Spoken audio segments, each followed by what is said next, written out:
इस वक्त हमारे साथ जम्मू कश्मीर पीपल्स कॉन्फ्रेंस के senior vice president Abdul Ghani Vakil जुड़े हैं। मजीद बात करते हैं उनसे। वकील साहब, हमने देखा आज सजाद लोन की भी प्रेस कॉन्फ्रेंस हुई, जहां पर उन्होंने सबसे पहले तो जो वोट थे 4 इंडिपेंडेंट कैंडिडेट्स जिन्होंने भाजपा को वोट डाला, सजाद लोन कह रहे हैं कि कहीं ना कहीं मिली जुली साठगांठ थी नेशनल कॉन्फ्रेंस और भाजपा की, एक म्यूचुअल अंडरस्टैंडिंग पे तमाम इलेक्शन हुआ है राज्यसभा का। देखिए, जहां तक नेशनल कॉन्फ्रेंस और बीजेपी का जो रिश्ता है, ये आज का नहीं, ये बहुत पहले से है। और ये तब से शुरू हुआ जब उमर अब्दुल्ला साहब ने बीजेपी गवर्नमेंट में MOS foreign affairs, minister of foreign affairs join किया। तब से बल्कि मैं ये कह सकता हूं, जो उमर साहब की जो पॉलिटिकल शुरुआत है वो तब से ही शुरू हुई कि जब उसको बीजेपी ने हाइप दी, पोजीशन दी, और इस हद तक उनका रिश्ता रहा। मैं हैरान हूं लोग यहाँ क्यों नहीं समझते कि एक वक्त आया कि नेशनल मरकज में जब बीजेपी गवर्नमेंट थी तो उस वक्त सोज साहब ने मरकजी सरकार की जो वोट ऑफ कॉन्फिडेंस लेना था सरकार को, सोज साहब नेशनल कॉन्फ्रेंस के सीनियर लीडर थे, MP थे। उन्होंने अपने कॉन्शियंस से, ज़मीयत से पूछकर उन्होंने बीजेपी सरकार के खिलाफ वोट दिया। और हैरानगी की बात है, लोग याद ही नहीं रखते इसी बुनियाद पर, इस वजह से कि उसने बीजेपी के खिलाफ वोट डाला तो नेशनल कॉन्फ्रेंस की लीडरशिप ने सोज साहब को पार्टी से खारिज कर दिया कि आपने बीजेपी के खिलाफ क्यों वोट डाला। अब हैरानगी की बात है कि जब भी यहाँ के लोगों को एक्सप्लॉइट करने के लिए, उनके सेंटिमेंट्स खेलने के लिए, जब यही इल्ज़ाम जो है, यही बात जो है, यही हकीकत जो असली हकीकत है, बीजेपी का रिश्ता नेशनल कॉन्फ्रेंस के साथ या नेशनल कॉन्फ्रेंस के साथ उनका रिश्ता, फिर वो दूसरों पर थोपते हैं। हालांकि ये शुरू से उनका सीक्रेट पैक्ट था। और हमने पहले भी कहा, जब राज्यसभा का इलेक्शन आया, हमने कहा अगर सिंसियरली उमर अब्दुल्ला साहब, नेशनल कॉन्फ्रेंस लीडरशिप सेक्युलर ताकतों को नेशनल लेवल पर मजबूत करना चाहते हैं, बीजेपी के खिलाफ है, तो एक हक बनता था उस लिहाज से कि नेशनल कॉन्फ्रेंस को एक सीट राज्यसभा की जरूर देनी चाहिए थी कांग्रेस को। कांग्रेस नेशनल पार्टी है और कांग्रेस यहाँ के लोगों की आवाज जोर शोर से उठाते और यहाँ के हित में बात करते और यहाँ के लोगों के जो एस्पिरेशंस है, जज्बात है, उनकी तर्जमानी होती। लेकिन और दूसरी बात यह है कि पार्लियामेंट में उनको ज्यादा टाइम मिलता है, क्योंकि बीइंग ए नेशनल पार्टी, क्योंकि रीजनल पार्टी को इतना टाइम नहीं मिलता पार्लियामेंट में। लेकिन अगर यहाँ का नेशनल कॉन्फ्रेंस के सपोर्ट से कांग्रेस का उम्मीदवार वहां जाता राज्यसभा में, तो जम्मू कश्मीर के जो बहुत से जो इश्यूज हैं उनको मदद मिलती। लेकिन उनका सीक्रेट पैक्ट था, उनका फिक्सिंग मैच था, और वह आज साबित हुआ कि देखिए वो कैसे दूसरों पर शक कर सकता है। उमर अब्दुल्ला साहब, उसने वोट नहीं डाला, ये नहीं डाला। आज ये साबित हो रहा है कि हमारा फैसला, सजाद गनी लोन का फैसला सही था। आइए, अगर महबूबा जी की पार्टी पर, उनके मेंबरों पर, उससे इंडिपेंडेंस पर इस वक्त उमर अब्दुल्ला साहब डाउट करते हैं कि उन्होंने वोट नहीं डाला, तो वो सजाद लोन पर क्यों नहीं कर सकते थे? लिहाजा सजाद लोन ने साफ कहा पहले ही, कहते कुछ भी हो, लेकिन मैं अपने आप को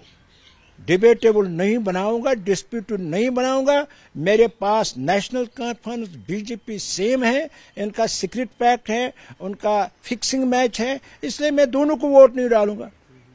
और आज उनका फैसला सही निकला, क्योंकि अब जिन्होंने उनको वोट डाला, उनका भी उमर अब्दुल्ला साहब कहते हैं उन पर शक है, अपनी पार्टी पर नहीं है। लेकिन हमारा मानना है, जब हम वोटर्स जो तरीकाकार है, हमारे प्रेसिडेंट ने वो बिल्कुल इसका पूरे तरीके से पेश किया आज मीडिया को, वो बराबर लगता है कि जो ये क्रॉस वोटिंग है, ये नेशनल कॉन्फ्रेंस की तरफ से हुई और उन्होंने बीजेपी कैंडिडेट को जितवाया और अपने कैंडिडेट को हरवाया। और वहीं पर यह भी कहा, आपकी पार्टी की तरफ से ये भी बयान आया कि कांग्रेस को कहीं ना कहीं समझना चाहिए کہ وہ صرف ان دو فیملیز پہ یعنی کہ مفتیز اور عبداللہز پہ ٹرسٹ کر رہے ہیں. وہ ایک نیشنل پارٹی ہے, اگر وہ ایکچوئل سینسز میں ریشنل اور نیشنل پارٹی ہے تو ان کو جو اپنا دائرہ ہے تھوڑا اور بڑا کر کے کچھ اور پولیٹیکل پارٹیز سے بھی دیکھنا چاہیے. کانگریس کی یہ رہی ہے, وہ سروس نہیں کرتے ہیں نیشنل کی. ایک بات ہمیں کہیں مطلب اتحاد بھی ان کے آئیڈیالوجی سے ہو سکتا ہے سیکولرزم کے ساتھ, لیکن ایک طرف ان کا یہ ہمیشہ رہا ہے کانگریس پارٹی کا, وہ یہاں ڈائناسٹک رول کو بڑا پنپنے دیتے ہیں, انکریج کرتے ہیں, اور صرف ان کو پاور کے لیے, ان کو پاور میں رہنے کے لیے اور ان کو اقتدار کے لیے ان کو سپورٹ کر رہے ہیں. اس سلسلے میں آپ کو کہوں گا مطلب پی ڈی پی ہے, نیشنل کان, دونوں پارٹیاں اس وقت وہ الائز ہیں انڈیا الائنس کی. اچھی بات ہے, لیکن ان کو انڈیا الائنس سے جموں کشمیر کے لیے کیا ملتا ہے, وہ ان سے کیا حاصل کرتے ہیں؟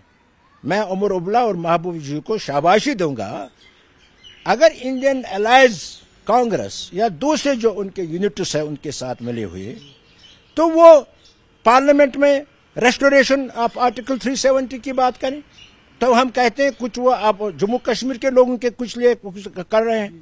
لیکن اس سے صاف ظاہر ہے راہل گاندھی آرٹیکل 370 کی بات نہیں کرے گا, نہ کوئی ان کا الائز کرتا ہے. لیکن اس کا صاف یہ ہے جموں کشمیر کے لیے ان کا الائنس نہیں ہے, ان کا جوڑ انڈیا الائنس سے جموں کشمیر کے لوگوں کے ہت کے لیے نہیں ہے, اپنے پرسنل انٹرسٹ کے لیے ہیں اور اپنے پرسنل انٹرسٹ سیف گارڈ کے لیے. ایک آخری سوال لوں گا آپ سے کہ اب جو آپ کی پارٹی ہے ابھی کس طرح سے آگے کیا روڈ میپ رہے گا پارٹی کا؟ اب چلیے راجیہ سبھا کی ریپریزنٹیشن 2021 سے مسنگ تھی, بھلے ہی آپ نیشنل کانفرنس اور بھاجپا کے ریپریزنٹیٹیو چن کے آئے ہیں,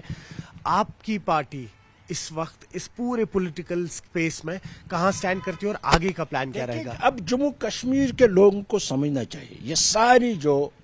باتیں جو میں کہی, ہمارے پریزیڈنٹ نے کہیں, جو سیکرٹ پیکٹ ہے ان پارٹیوں کا, خاص کر جو ڈائناسٹک پارٹیز کا کانگریس کے ساتھ رہا ہے اور اسی کے ساتھ جو خاص کر اس وقت جو بی جے پی کے ساتھ ہے, ان کو سمجھنا چاہیے یہ پارٹیاں جو ہیں یہ اپنے انٹرسٹ کے لیے وہاں بھی دوستی رکھتی ہے, یہاں بھی دوست رکھتی ہے. دیکھیے یہ حیرانگی کی بات ہے. آج میں محبوبہ جی کا کہوں گا آپ کو, بہت بول رہی ہے بی جے پی کے خلاف, لیکن محبوبہ جی کی پارٹی, محبوبہ جی کی لیڈرشپ پہلی لیڈرشپ ہے جنہوں نے جموں کشمیر میں بی جے پی کے ساتھ حصداری کر کے حکومت کی, اور اگر بی جے پی اس کو وڈرا نہیں سپورٹ کرتی تو اس کے لیے بی جے پی اچھی تھی, لیکن جب وڈرا سپورٹ کیا تو بی جے پی دشمن ہو گئی. اسی طریقے سے یہ تو اس لیے لوگوں کو سمجھنا چاہیے وقت کی ضرورت ہے, یہاں ایک تھرڈ آپشن ابھارنا ہے. People need an alternative, honest alternative, جن کے ہاتھوں آج تک لوگ نہیں مرے. میں نے دیکھا جن کے ہاتھوں کتنے لوگ نیشنل کانفرنس کی حکومت میں یہاں مارے گئے, کتنے پی ڈی پی کی حکومت میں یہاں مارے گئے, ہزاروں لوگ جیلوں میں ان کے یہ ہاتھوں. لیکن ضرورت ہے ایک ایسا شخص ہو جس نے خود بھی جیل کاٹی ہو, جس نے پریشانیاں دیکھی ہو اور جس کے اوپر کوئی داغ نہیں ہو, اور جس کو ینگر جنریشن کو ریپرزینٹ کرتا ہو. اس قسم کی لیڈرشپ لوگوں کو تلاش کرنی ہے, اس کے ہاتھ مضبوط کرنے ہیں. اور میری نظر میں جو اس وقت لگ رہا ہے وہ سجاد غنی لون ہے, ینگ ہے, اور اس نے ابھی کوئی پاور ہی نہیں ایسا ہاتھ میں لے لیا جس سے وہ لوگوں کو تکلیف دیتے. لیکن جب آپ ہسٹری دیکھیں گے فاروق ابلا سے لے کے عمر ابلا تک, پھر ان کی حکومت میں دیکھیں گے کتنے لوگوں کو مارا گیا, کتنے لوگ جیل میں بڑھے گئے. اور میں نے پچھلے دن بھی کہا کہ اگر جموں کشمیر میں اس وقت مس یوز ہو رہا ہے پبلک سیفٹی ایکٹ, یہ تو شیخ صاحب نے 78 میں یہ قانون بنایا, پھر اس کے بعد فاروق ابلا صاحب نے ٹاسک فورس لایا, اور اس کے بعد یعنی جو بھی ان کو پاور لیے اقدار کے لیے کرنا پڑے وہ اقدار کے لیے کرنے کے لیے وہ تیار ہے, کر بھی سکتے ہیں. لہذا مرکزی سرکار جو بھی ہو ان کو سمجھنا چاہیے, اور خاص کر کانگریس جو ہے یہ تو دونوں طرف چلتے ہیں, پی ڈی پی اور جو کہتے ہیں نیشنل کانفرنس. کانگریس کو بھی ہاتھ میں رکھے ہوئے ہیں, بی جے پی کے ساتھ بھی سیکرٹ پیکٹ ہے, اور یہ صرف اپنے اقدار کے لیے, not for the people of Jammu and Kashmir. या आपने सुना जम्मू कश्मीर पीपल्स कॉन्फ्रेंस के सीनियर वाइस प्रेसिडेंट को, और कहीं ना कहीं कह रहे हैं कि एक थर्ड ऑल्टरनेटिव बहुत ज़रूरी है यहाँ पर, और ये जो नेशनल या जो हम कहेंगे दिल्ली में बैठे लोग हैं उनको भी समझना चाहिए